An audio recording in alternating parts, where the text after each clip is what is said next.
हमारा जो वतन अजीज पाकिस्तान है ना, हमें इससे बड़ा प्यार है।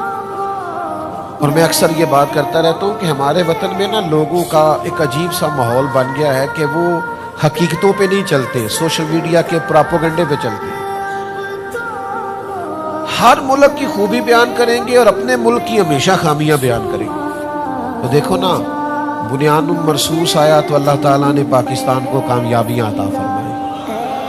अरब शरीफ के लोगों ने बुला के कहा कि अगर कभी कोई यहाँ वक्त आया तो क्या आप हुजूर का नाम लेके यहाँ पहुँच जाएंगे हरमैन की हिफाजत के लिए। तो मुझे बताओ ना, अगर हमें हमारी अफवाज को, हमारे मुसल्ला इदारों को ये ड्यूटी दी गई तो हमारा सर फखर से बुलंद नहीं हुआ। और आज अगर सिफारती सतह पर अल्लाह ताला मेरे वतन का नाम बुलंद कर रहा है तो खुदारा कभी खूबियों की तरफ भी आया करो।